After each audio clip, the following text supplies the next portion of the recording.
शुरू करते हैं। गीता का पहला अध्याय अर्जुन विषाद योग, है ना।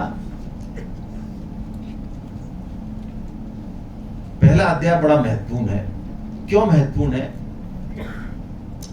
यदि विषाद जीवन में नहीं हो, विषाद किस लिए है? हमारी चेतना को जागृत, यदि चेतना जागृत है पहले से, तो आप पक्की बात मानिए, फिर जरूरत नहीं है दुख की, फिर दुख आएंगे भी नहीं, आएंगे चले जाएंगे आराम से। अर्जुन कितने सालों से भगवान के साथ है। आपको पता है महाभारत युद्ध में जब गीता सुनाई गई तो कृष्ण की उम्र कितनी थी? लौकिक कृष्ण की तो कोई उम्र नहीं है, लेकिन लौकिक उम्र कितनी थी कोई बताएगा? 16 साल, 53 और 97, 86 ईयर के हैं कृष्ण। कितने? 86। लेकिन वो रहते कितने साल के हैं, दिखते कितने साल के हैं? हमेशा 16 साल के दिखते हैं, दाढ़ी मूछ नहीं आती उनके, है ना। 86 के हैं कृष्ण और अर्जुन भी उनके हम उम्री हैं। इतने साल बचपन से साथ रहे दोनों, मामा बुआ के हैं भाई, मजाक थोड़ी है, पक्के दोस्त हैं दोनों, खेलते साथ हैं, सोते साथ हैं, लड़ते हैं, खाते हैं, पीते हैं, पक्के दोस्त हैं, मजाक थोड़ी है। कोई उनके अंदर कोई फॉर्मेलिटी नहीं है। लेकिन अर्जुन को पता भी है कि ये है कौन, अर्जुन को आइडिया भी है कि यार भाई क्यों नहीं होगा आइडिया, बताइए। गोवर्धन पर्वत को कोई ऐसे उठा लेगा? एरा गैरा नत्थु खेरा उठा लेगा? सबको पता है ना। तब भी अर्जुन ने कभी कहा कि यार कभी हमको गीता ही सुना दो भाई साहब, आज फालतू टाइम में बैठे हैं थोड़ा सा। आप समझ रहे हो कि क्या कह रहा हूं मैं? आज हमारी कितनी उम्र हो गई, क्या हमको जरूरत लगी गीता की? बल्कि हमें तो ये है कि भाई साहब बिना गीता के बहुत बढ़िया काम चल रहा है। गीता पढ़ने से हमने सोचा लोग कंफ्यूज हो जाते हैं, यार इधर करें इधर करें, ना तो घर के रहते हैं ना घाट के रहते हैं, ना तो संसार भोगा जाता है ना छोड़ा जाता है। फंस गए भाई साहब हम तो। आप तो मत ही सुनाओ, हम तो कबड्डी खेलने दो इधर ही।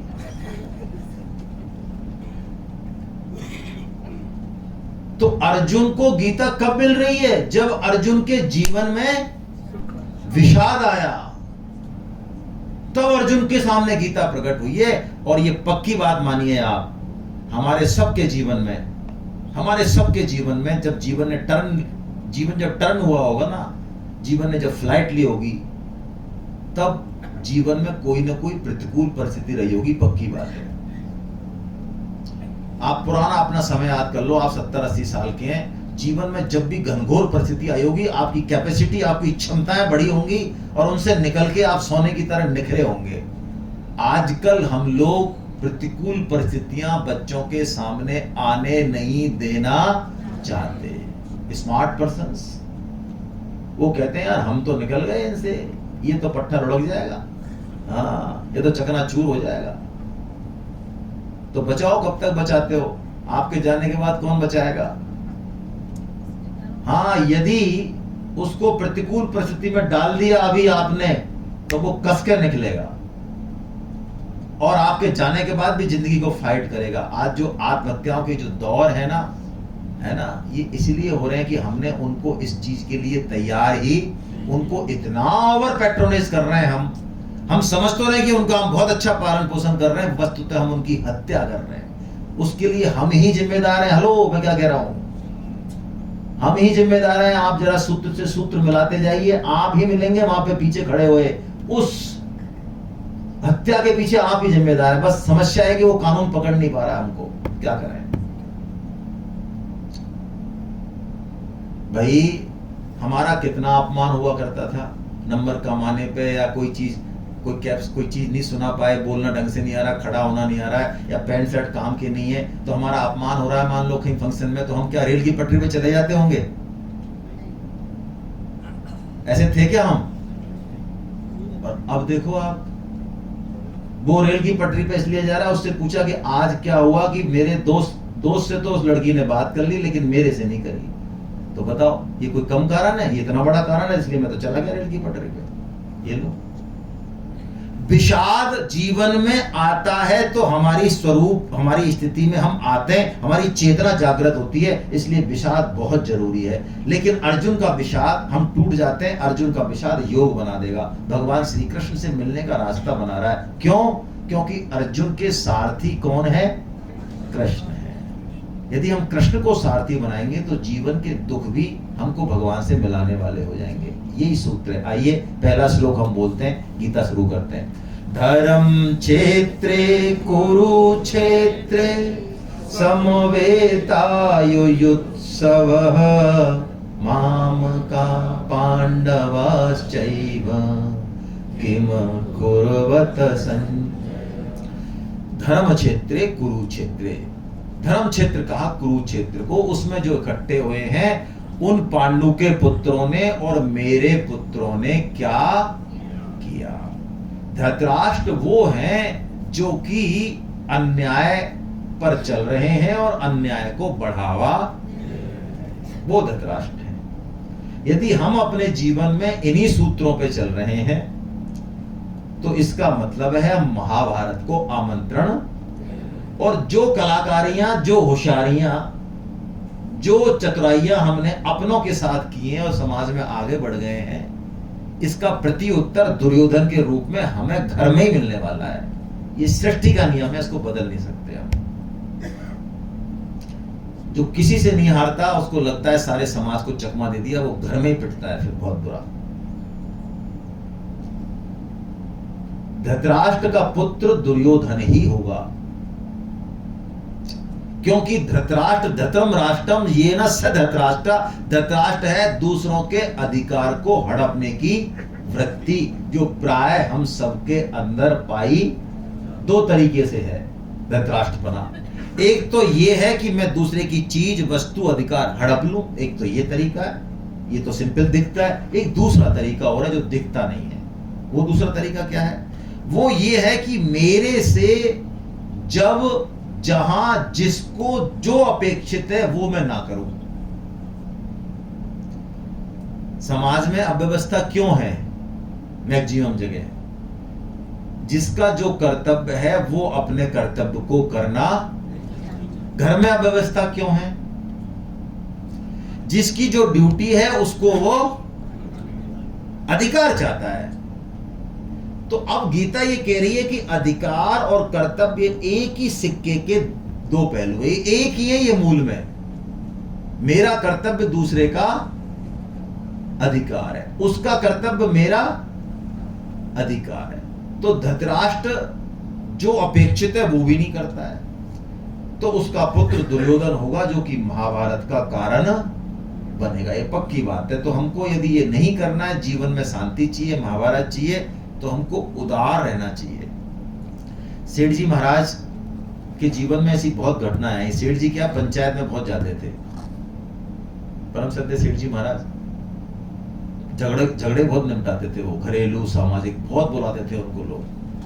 तो उनके जीवन की सैकड़ों घटनाएं, मैं एक छोटी सी घटना आपको बताता हूं। एक परिवार में लड़ाई थी बंटवारे को लेके, सोने के ऊपर। तो बाकी तो हो गए, एक अंगूठी पे झगड़ा हो रहा था, 8-10 तोले की अंगूठी होगी। दोनों ही पक्ष कह रहे हैं, दो भाई या जो भी होंगे, नहीं नहीं ये तो हमारी है, वो कह रहे हैं नहीं हमारी है। बाकी सब पे सहमति होगी। तो सेठ जी ने कहा इसको मैं ले जाता हूँ। कि हाँ आप ले जाओ, इसको नहीं देंगे। वो भी कहा इसको नहीं देंगे, आप ले जाओ। सेठ जी ले आए और सेठ जी ने वैसी की वैसी एक अंगूठी और बनवा ली खुद के पैसे से। देखो आप क्या व्यक्तित्व होते हैं ऐसे। और वो एक भाई के पास चुपके से गए कि देख, कहना मत तू, मैं। और दूसरे के पास भी गए। अब वो दोनों ही एक दूसरे के प्रति उनका व्यवहार बदल गया। वो कहता है यार देखो अंगूठी मेरे को दे दी, लेकिन देखो ये बावला जो है ना बेचारा मेरा भाई तो है, और वो भी ऐसे ही समझ रहा है। अब ऐसा उदार व्यक्तित्व होना चाहिए व्यक्ति को। ये उदारता जब आएगी तब रिश्तों में रसता आती है, समरसता आती है। और एक खाओ खाओ वृत्ति जो है ना ये खत्म कर देती है। तो बस यही है असली बात। अब देखिए पांडवों के जीवन में पांडव क्यों हैं और कौरव क्यों हैं। पांडवों के जीवन में केंद्र में भगवान श्री कृष्ण बैठे हैं, इसलिए वो पांडव है। वो रासु यज्ञ करेंगे तो, वो वनवास जाएंगे तो, वो जो भी काम करेंगे हर एक में ही भगवान श्री कृष्ण का सहारा लेते हैं, उनका स्मरण करते हैं, इसलिए वो पांडव हैं। दुर्योधन को बिल्कुल जरूरत नहीं है अपने जीवन में कृष्ण की।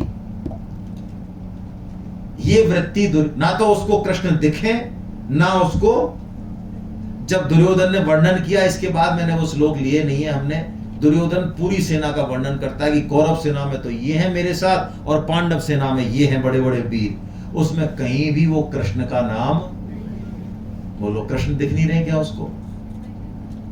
दिख के भी नहीं दिख रहे। ये वृत्ति दुर्योधन है। यदि हमको भी अपने जीवन में कृष्ण की कोई जरूरत नहीं है तो इस दुर्योधन को कुरुक्षेत्र में जाने की ढूंढने की जरूरत नहीं है, यहीं बैठे हैं भाई साहब अंदर ही हमारे।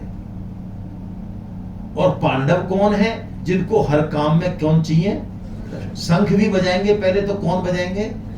कृष्ण बजाएंगे। बोलो क्या बढ़िया बात है, कृष्ण ही बजाएंगे। सारथी है तो भी भक्त वो है जो जीवन में भगवान कैसी भी परिस्थिति दें, दुख दें, सुख दें, गरीबी दें, अमीरी दें, वो कृष्ण के प्रति धन्यवाद अर्पित करता है।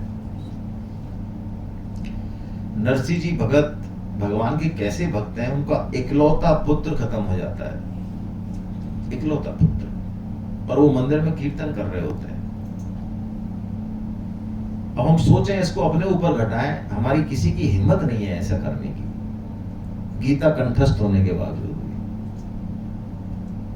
उनके पास सूचना पहुंचती है, अर्थी वर्ती तैयार हो रही होती है कि आपके पुत्र खत्म हो गए, जल्दी चलो।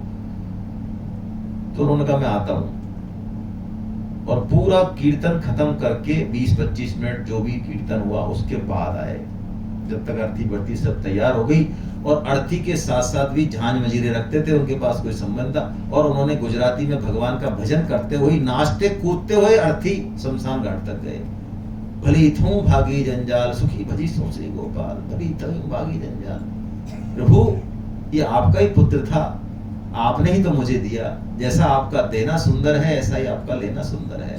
आपको ज्यादा जरूरत होगी, आपने बुला लिया, बस अब मैं आपका ही भजन करूंगा, मैं तो और आपने मुक्त कर दिया, ऐसा भाव। हम देते समय भगवान को नहीं याद करते, नहीं पूछते कि मुझे ही क्यों दे रहे हो, पड़ोसी को क्यों नहीं देते हो, लेकिन लेते समय जरूर क्वेश्चन करते हैं, तो हमारे साथ ऐसा क्यों कर रहे हो भाई साहब। लेकिन नरसिंह जी कृष्ण को सेंटर में रखते हैं। ऐसे लोगों के जीवन में वो दिव्य गूंज, वो दिव्य शंखनाद होता है, वो बाहर की परिस्थितियों से अप्रभावित रहते हैं। अंदर तो उनकी क्षमता रहती है, बाहर वो रोएंगे पीटेंगे कुछ करेंगे, अंदर उनका भाव बड़ा जबरदस्त है। वो ये हैं, वो पांडव हैं। आइए क्या है पांडव? पांचजन्यम ऋषिकेशो देवदत्तम धनंजया पौंड्रम दद्मौ महाशंख भीमकर्मा प्रको। शंखों के नाम है पांचजन्य शंख। पांचों इंद्रियों को हम भगवान में लगा दें, आंख से देखें भगवान को ही देखें, प्रसाद खाएं भगवान का भोग लगा हुआ प्रसाद ही पाए, वस्त्र पहने भगवान को पहने, चर्चा सुने भगवान की कथा की सुने। इन पांचों इंद्रियों को भगवान में जिस दिन लगा देंगे, हमारे जीवन में पांचजन्य शंख बजेगा, अद्भुत संगीत बजेगा हमारे जीवन में। और पांचों इंद्रियों को संसार में लगाएंगे, जिम्मेदार हम होंगे। यही है कह रहा है इस श्लोक। अब अर्जुन भगवान को ऑर्डर करते हैं, ले चलो मेरे रथ को जरा। भगवान ले जाते हैं। कहां ले जाते हैं? भीष्म और द्रोण के सामने ले जाते हैं। यहां थोड़ी सी चतुराई करते हैं भगवान भाई, है ना। यदि भीष्म और द्रोण के सामने नहीं ले जाते, कहीं और ले जाते तो बोलो गीता मिलती क्या? गीता नहीं मिलती। अर्जुन गाजर मूली की तरह काट देता सबको, पहले भी काटा हुआ उसने। अर्जुन ने पहले भी बहुत बड़े बड़े युद्ध लड़े हुए, लेकिन भगवान भी कलाकार हैं, इस बार उनकी जच रही है गीता सुनाने की। तो अर्जुन को कहां खड़ा कर दिया? भीष्म और ये दो ही है पिलर जिनके श्रद्धा है अर्जुन की खतरनाक वाली। भीष्म की तो गोद में खेला है, पितामह है उनके, और जो सामान उसके पास है अभी, जितनी भी शस्त्र विद्या है, वो सब किसकी दी हुई है? द्रोण की दी हुई है। तो बस जो भवकता हुआ अंगारा था वो फिर से कर दिया कृष्ण ने। जैसे ही उनके सामने गए तो जो अर्जुन अभी उफन रहे थे युद्ध के लिए, फड़क रहे थे भुजाएं, वो अर्जुन की हालत खराब हो गई। अर्जुन जी सीवियर डिप्रेशन में चले गए।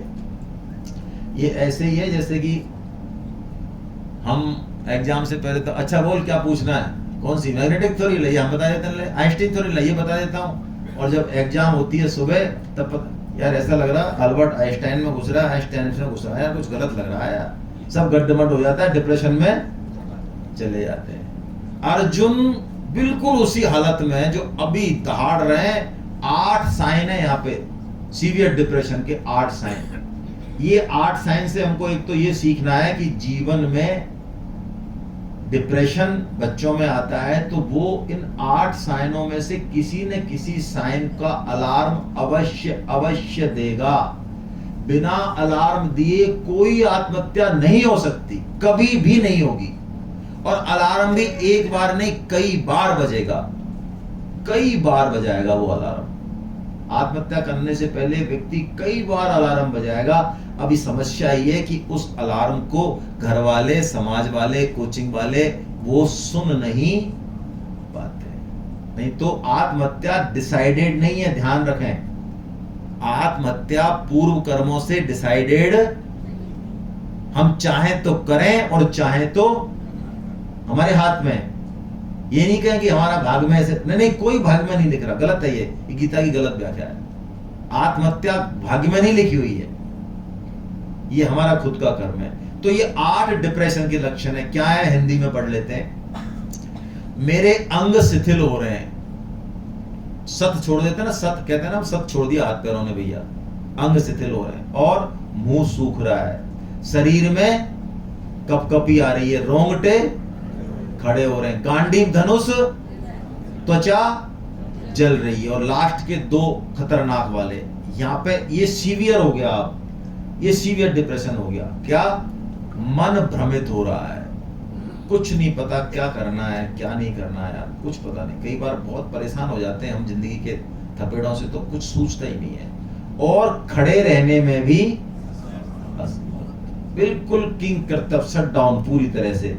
और अर्जुन अब जब डिप्रेशन में आ जाते हैं तो अब भगवान को युद्ध न करने के बहुत सारे तर्क देते हैं, जो कि वास्तव में कुतर्क हैं। अर्जुन क्या करते हैं डिप्रेशन में आने के बाद? ये तो नहीं कहते, सही बात तो नहीं बताते कि मेरे अंदर ये समस्याएं आ गई हैं। वो अपने डिसीजन को जस्टिफाइड कर रहे हैं, कृष्ण के सामने बता रहे हैं युद्ध करने से हिंसा होगी, स्त्रियां दूषित हो जाएंगी, वर्ण संकर हो जाएंगे, कुल धर्म नष्ट हो जाएंगे। अरे आप करवा क्या रहे हो कृष्ण? आपने मुझे कहां खड़ा कर दिया युद्ध में? कृष्ण अर्जुन के जो टोन है इस पहले अध्याय में वो ऐसी है जैसे कि इस युद्ध के बाद यदि जीत होगी तो सब कुछ भगवान श्री कृष्ण को मिलने वाला है। ऐसी टोन है अर्जुन की। क्या करवा रहे हो मेरे से? जैसे कि भगवान श्री कृष्ण युद्ध करवा रहे हैं। युद्ध की पीली चिट्ठी कौन देने गया है? कृष्ण लेके गए हैं, अर्जुन लेके गए हैं? अर्जुन लेके गए हैं। कृष्ण ने तो 3 बार प्रयास किया कि युद्ध नहीं हो, तब तो ये भुजाएं फड़का रहे थे। आप महाभारत पढ़ना, सारे नकुल सहदेव करे कुछ नहीं, कोई शांति दूत नहीं, युद्ध होगा युद्ध होगा युद्ध होगा। कृष्ण कह रहे रुको भैया रुको भैया रुको भैया। ये कृष्ण ही है जो आधे राज्य के बदले में सिर्फ 5 गांव मांग लेते हैं। ये कृष्ण ही है, केवल 5 गांव। लेकिन वो कृष्ण ही है कि जो युद्ध ना करने के फेवर में थे, जब युद्ध आ जाता है तो अब युद्ध पूरी तरह से होगा, अब युद्ध से पीछे हटने वाले भी नहीं, वो कृष्ण ही है। तो अर्जुन बहुत सारे कुतर्क देते हैं, लेकिन भगवान उन कुतर्कों को बड़े आराम से सुन रहे हैं, बैठ के सुन रहे हैं आराम से, कुछ नहीं बोल रहे हैं भगवान। क्यों नहीं बोल रहे हैं? क्योंकि अर्जुन के ये जो कुतर्क हैं ये मोहित अवस्था में है। कैसे हैं? जैसे कि हम कई बार किसी पे इल्जाम लगाते हैं और हमको ये नहीं पता कि इस व्यक्ति के साथ क्या परिस्थितियां रही हैं, हमको पता ही नहीं है। तो बोलो हमारे जो सारे इल्जाम है वो सब बेकार है ना। जैसे ही उसने बताया कि भैया मेरे साथ ऐसा हुआ था तो वो सारे खत्म हो गए ना। तो बस ऐसा ही कुछ हो रहा है। अर्जुन बोल रहे हैं लेकिन कृष्ण सुन रहे हैं, कृष्ण देख रहे हैं अर्जुन की कहां समस्या है, इस सीवियर डिप्रेशन से उसको कैसे निकाल